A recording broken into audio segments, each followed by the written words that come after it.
Hey everyone, Austin here again with another Let's Play video. Today it's going to be Splatterhouse Wanpaku Graffiti.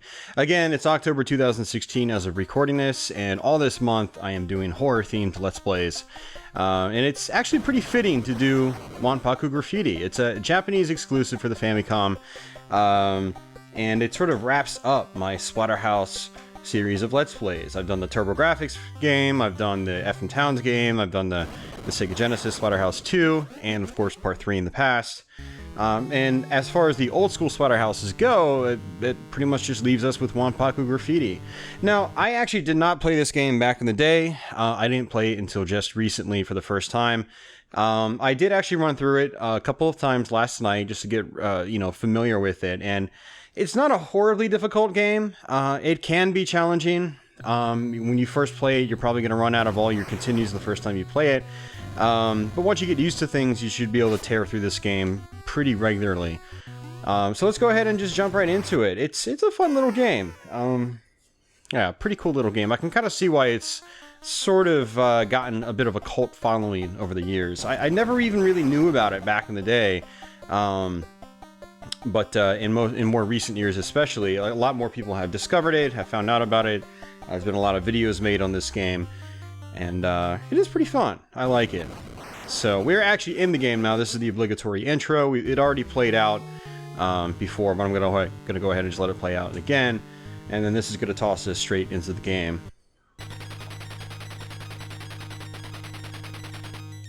And what's interesting about Splatterhouse Wanpaku Graffiti is, for one, how fast it moves. It's just, look at how quick my little character is moving. So you get an axe in this game, and you'll kill most enemies in one hit, except for bosses. Bosses tend to take a lot of hits, but your average enemies will take just one hit. You'll just literally slice them in half or something like that. Your health bar is in the far left-hand side of the screens, the little tabs there on the left. You'll notice there's also a numerical meter on the top screen. So I have 7 out of 10 right now. That actually tracks your kills, and when you meet that threshold, so it says 10 right now, if I get 10 kills, my health will increase. So my health bar right now, it only has 4 pellets to it, but by the end of the game, it'll probably end up having like 20 or something like that. Your health bar gets pretty large in this game. So there is a little bit of a reward to killing everything you see. Of course, if you have problems with the game, you can always just ignore some of the enemies. Some of the enemies will just fly off screen and never come back. These little droplets of candy that fall from certain enemies and sometimes appear out of certain objects like trash cans and so forth, those actually refill your health. So there's actually a lot of those throughout the game as well. Of course, my health is maxed, so it's not going to do anything. And one of the other great things about Wanpaku Graffiti is that this game does not take itself seriously at all. I mean, just look at this part. You've got a vampire that comes out, and he does a dance number with some zombies to a song that sounds a lot like Michael Jackson's Thriller, and it's just, the whole game is like this. It's wacky, it's out there. There are some actually creepy, like legitimate creepy sections to the game, and then they're shaken up with like humor immediately afterwards. Like there's this one part towards the end of the game, not towards the end of the game, but about halfway through the game, where there's this chick on a on this like sacrificial altar, it looks like, or something like that, and her stomach bursts open with these spiders, and it's like a mini boss fight. Like literally like 30 spiders come out. It's a ridiculous amount. The fight lasts a decent amount of time. You're just like, oh man, that's kind of messed up. And then after the boss fight ends, she just gets up and walks off like nothing ever happened. So like, the game really doesn't take itself too seriously. And I think that's one of the charming things about Wanpaku Graffiti, is it's goofy, and it's funny about how it's goofy. So you do have some doors in this game. You have to hold up to go through them. And looks like we're inside a cabin now.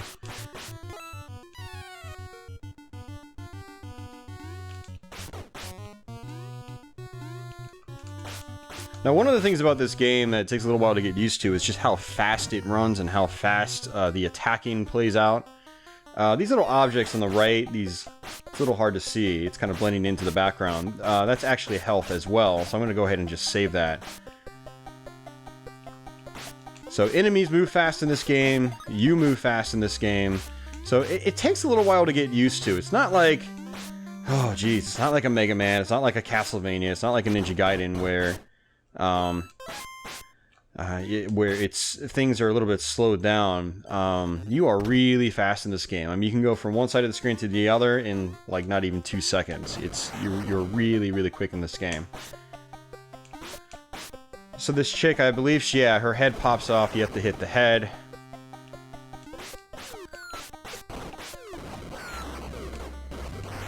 And you gotta watch out for the chairs.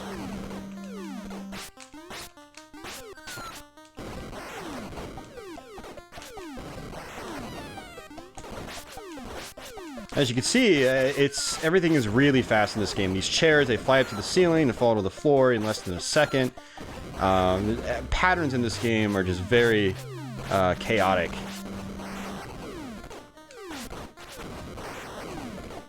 But once you get used to it, it actually plays... it's pretty responsive. Your character is a little slippery because of how quick he moves. But for the most part, the game is relatively responsive, very fast, very accurate with your attacking.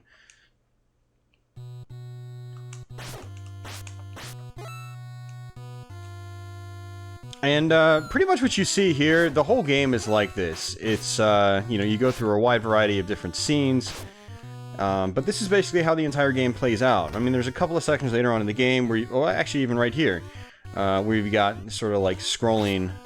vertical scrolling sections. But aside from the couple of these screens, these types of screens, the game, like what you experience in the beginning, it's pretty much what you experience throughout the entire course of the game.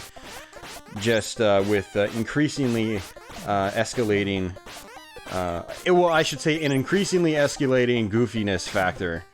Like right now, I'm attacking knives, but then chickens are coming out of the stove and attacking me as well. So the game is just, it's ridiculously goofy. It's really fun.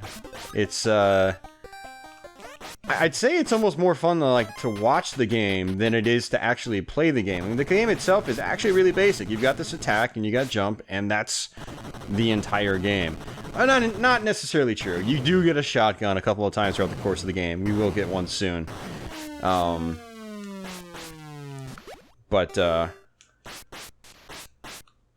Yeah, the gameplay itself is just very basic. It's just run, jump, attack, and then that's it. No real like weapon power-ups aside from the, you know, the random shotgun here and there, which we will get. I don't think on the next level, but I think the level after we're gonna get a shotgun. And I will say the quote-unquote boss for this section is actually a little tricky, and it actually gave me some trouble the first time I got to it. And we're gonna be there in just a moment. So it's definitely good to try to kill every enemy you can, that way you can keep extending your health bar. And so if you do have problems with the game, well, you've got a little more health to work with, which is always nice. So it's basically a form of a level up system. Not terribly complex, you basically get 1 experience point per enemy. And when you reach you know, your next level, your health increases. So this part, you have to basically just hold right and attack.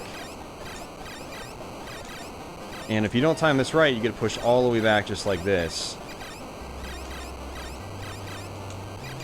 Got him. So I've actually died a couple of times at this boss. That's actually a pretty tricky boss, because if you mess up your timing, you're going to take a hit and you're going to die.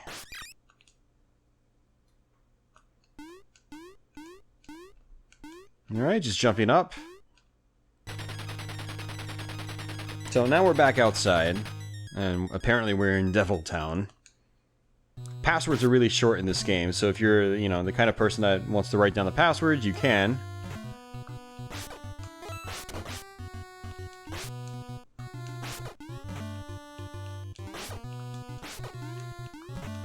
Now, there's also some secret levels you can actually get to, and you can get a couple of special items from the secret levels. And apparently there's multiple endings in the game. There's just your standard ending, and then apparently there's a better ending. I've only gotten the standard ending. I'm not sure exactly what the best ending entails. From what somebody told me in my Twitch chat when I streamed this game on Twitch, is that you have to find at least 2 of the secret levels and complete them, and you'll get these special items there. I don't think they're usable items, but they do, you know, change the ending. So if anybody actually knows what the specific requirements are to get to the secret levels, I got to a secret level yesterday once, and completely by accident. It was after I beat one of these levels, and I figured it was because I didn't take any damage on the boss. I think that's what happened. But if anybody knows for sure, let me know. I'm sure there's going to be a couple of experts out there watching this. I am not an expert at Wanpaku Graffiti. I actually just played it for the very first time this year. Earlier this year, about 6 months ago, I wanted to play the game to do a Let's Play on it. This is the part right here, where the stomach burst open with spiders.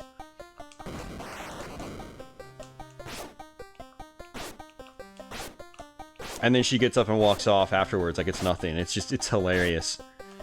But like I said, there are some scenes in this game that are like, they make you turn your head. And, but then the game just, like, flips them on their head. Flips those moments on their head and just, you know, turns them into comedic moments. It's funny.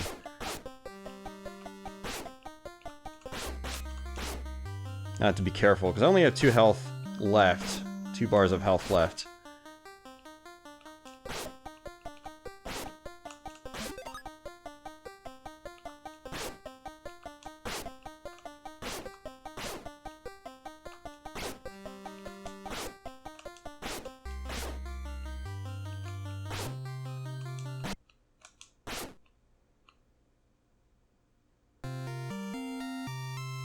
Gets up and just walks off. But yeah, kind of back on track here. If anybody knows exactly what the stipulations are for the best ending in this game, please let me know. I'm curious. I might have to revisit this game in the future to try to get said best ending. The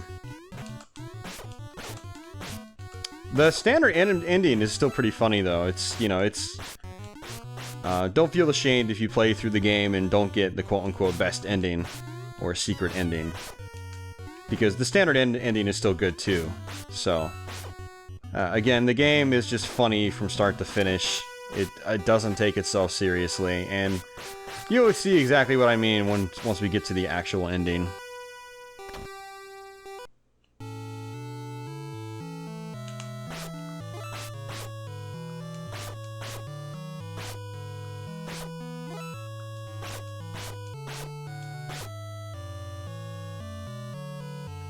And this boss can actually be relatively tricky. This guy's going to shoot out or throw out a bunch of, you know, objects that just fly around the screen. You need to attack them. They're a little erratic in their bouncy movement. And then the boss itself is going to turn into some kind of ram, like a ghost demon ram. And that can be tricky.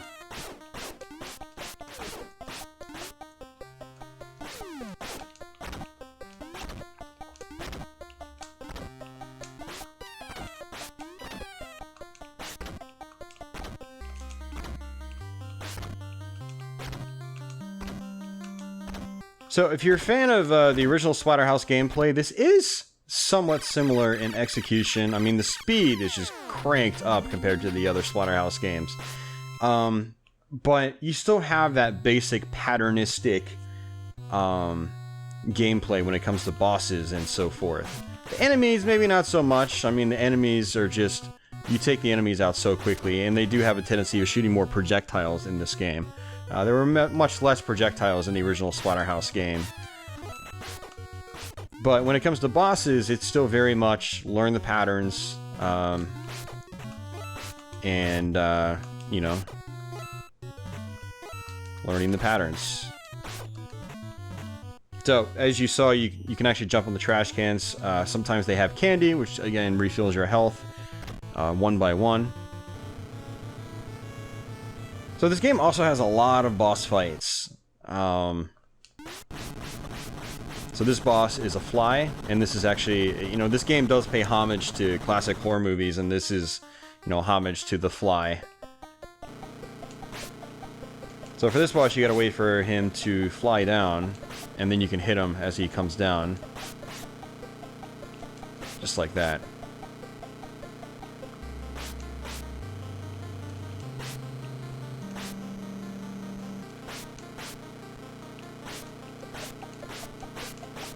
You just see that grin on his face. It's just so goofy looking. Alright, chopped it in half.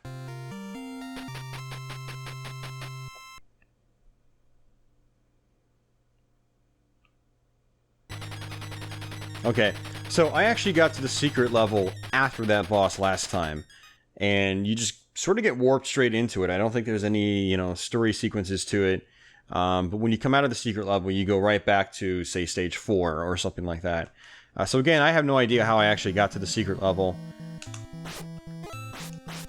But if anybody out there knows, definitely post a comment below and let me know. So here's our shotgun. Just like in the original Splatterhouse, you've got limited ammunition. So it doesn't last forever. It's not, you know, something you're going to carry with you for the whole game, unfortunately.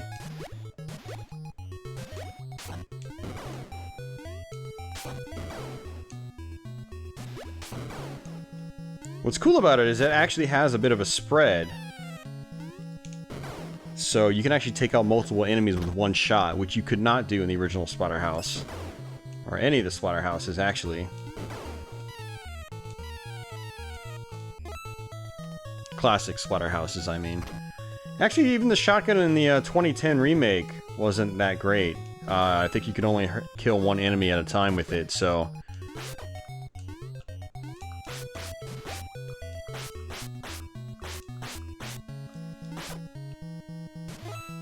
Let's go ahead and try to get this health.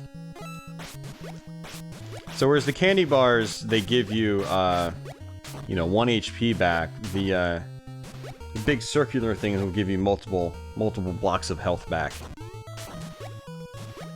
So these sharks you just have to jump over, it's just a timing thing.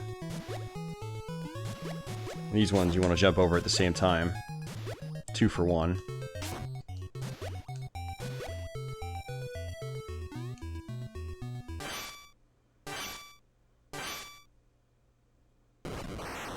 Alright, so this boss is a little tricky. You need to just keep running back and forth. And you want to hit this guy as he comes down with his fork.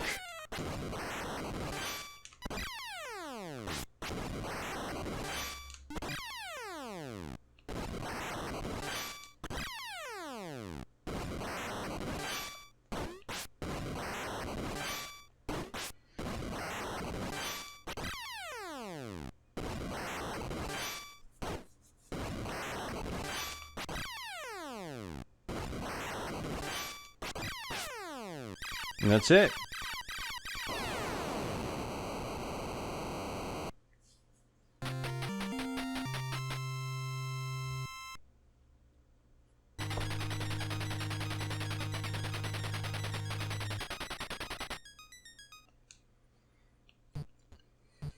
Alright, so you got these tree stumps here, and the occasional tree stump you can actually chop down with your axe. And you don't want to land on those, you know, spiky stump edges. You will get hurt. And for these sort of zombie guys, you want to try to take the bodies out. And you need to watch out for the projectiles from the heads that are hanging from the trees. Oh, thought I wasn't going to get hit by him.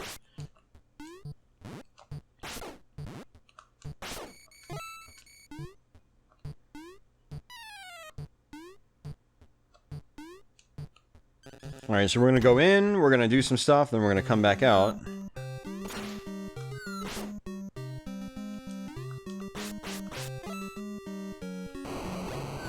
This part you want to just rush through, otherwise you'll get caught by the spikes.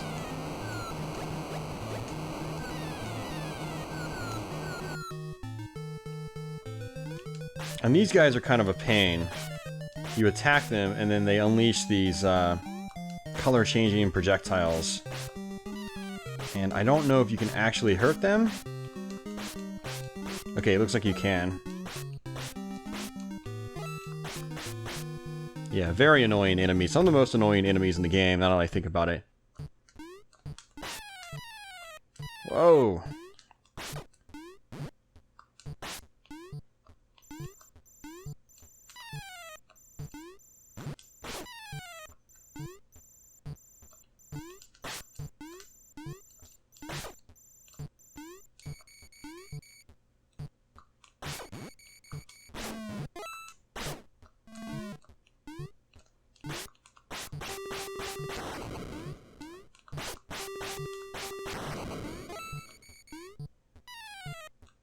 Now, I actually have no idea how to get past that part without taking damage. And there's also, there we go. I figured this out last night. You can actually get a bucket on your head. Just for this section. The bucket leaves you after you beat the boss.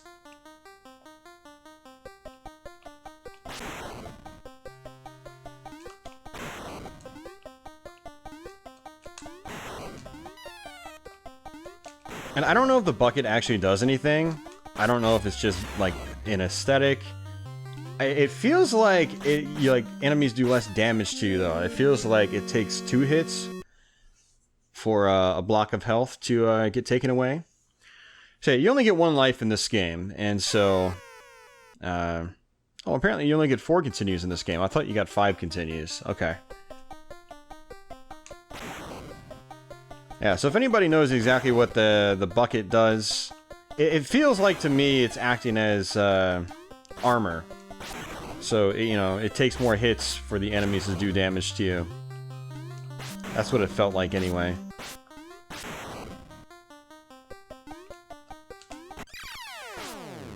So, this is a tricky boss as well.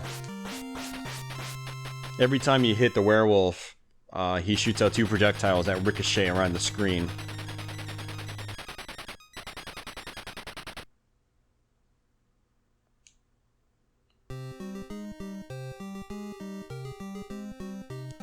So, if I remember correctly, this is the final stage in the game. So, just like the other Splatterhouses, this game isn't terribly long. What's different from this game, compared to the other Splatterhouses, though, is you do have a lot more boss fights in this game. It's almost more of a boss rush game than it is, you know, like an action platformer. You've got a lot of these small enemies you can take out, but it seems to really be focused around the boss rush aspect. There's just so many bosses in this game. So here on this part, if you fall down, you get sent back to the beginning of that whole section, and you've got to do it all over again. So it's good to try not to... It's good to try to avoid falling down. But what I did find is that the items respawn when you fall down and do it over, and so do the enemies. So if you wanted to, if you were low on health, you could just grind out that section over and over. And if you didn't have your health maxed out yet, you can grind out enemies to get your health maxed out. So your health bar does cap out. And this next level up we're going to get is probably going to be the last one.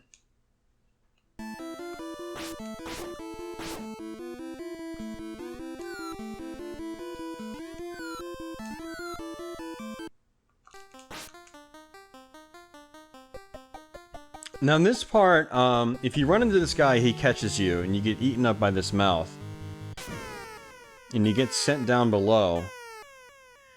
I think you can actually avoid that guy. I'm not sure, I haven't done it yet. And this is actually going to be my third... yeah, it's going to be my third completion of this game in the last 2 days. And technically my 4th completion, but, you know, the first time I completed this game was so long ago, I didn't even remember any of it, when I played it again over these last couple of nights. So I have a feeling you can probably avoid that cloaked guy, because there is a door that's just, you know, flapping back and forth. And usually that indicates that you can go through said door. I could probably fall down here but I don't want to. I haven't done it yet, so I'm going to try to avoid it.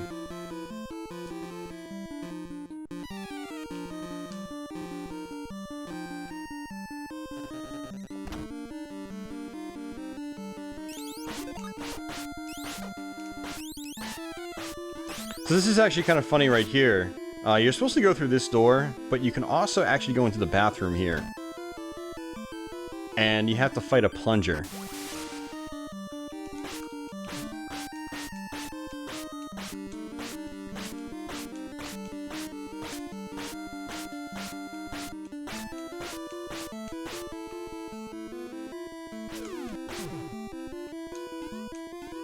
Like I said, the game just doesn't take itself terribly seriously, and that's what's great about it.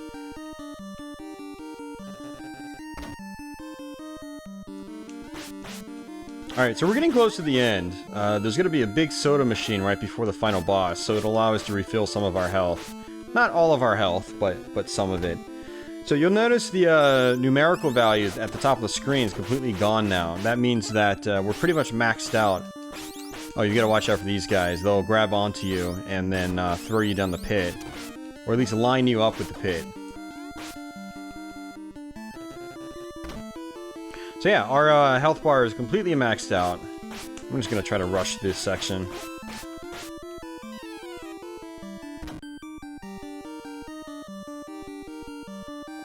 Alright, just hold up on the soda machine to refill some of your health. And this is our final boss.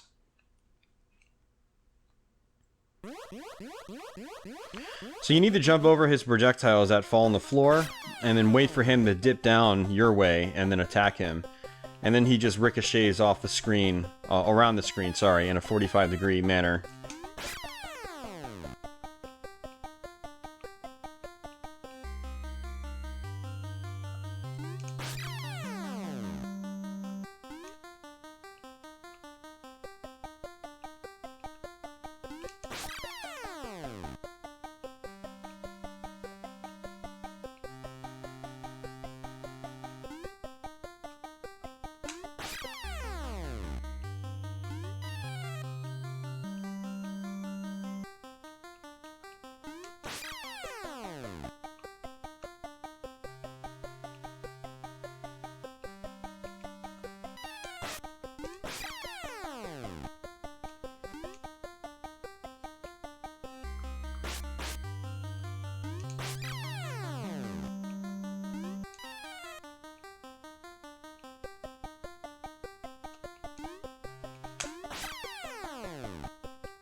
So it's not a terribly complex fight, but you do have to be aware of what you're doing. As you can see, I'm constantly positioning myself to get away from, you know, where he's ricocheting to. Sometimes you can actually jump over him like that. The biggest threat is these projectiles on the ground. Oh, and I got hit again.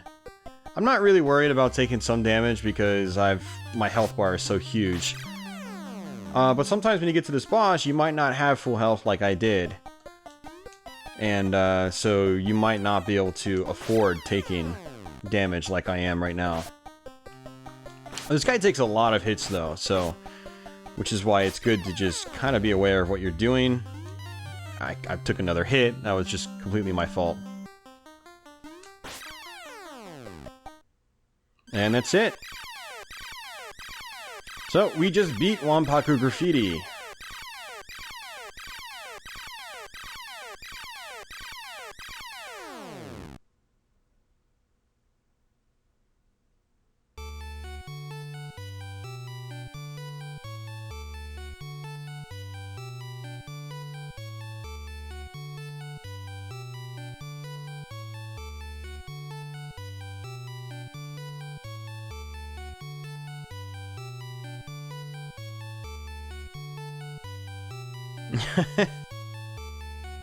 And there's the twist. It was a movie all along, and you were just acting in it.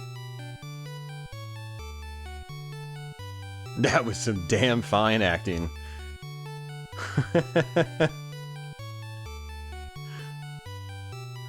So that's Wanpaku Graffiti. pretty fun little game. It's definitely a nice side entry in the Splatterhouse series, and if you're a fan of the Splatterhouse games, I do recommend checking it out.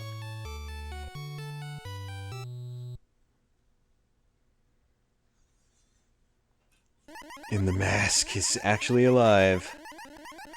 Just like in the original Splatterhouse games. But yeah, fun game. I do recommend checking it out if you're a fan of Splatterhouse. And, yeah, it's a neat little exclusive.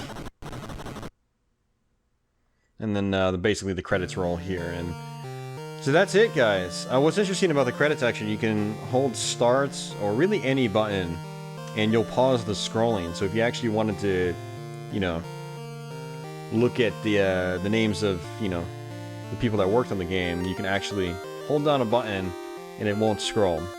Kind of interesting.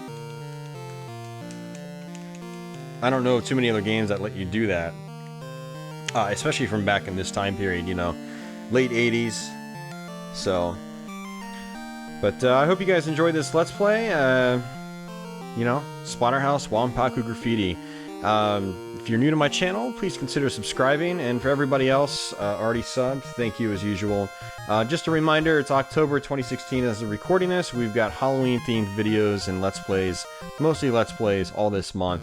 For those of you guys that missed it, I did upload Splatterhouse 2, as well as Splatterhouse, the original from the PC Engine. Feel free to check that out. Also, I did a FM Towns Marty original Splatterhouse Let's Play a couple of months ago. That's also on my videos list, so just go to my channel page, hit my videos tab to check for that. So that should just be a couple of weeks, or a couple of, you know, few videos back, if you want to check that out. But yeah, more Halloween themes or horror themed Let's Plays to come throughout October, so stay tuned, and I'll catch you guys on the next video. So until then, take it easy.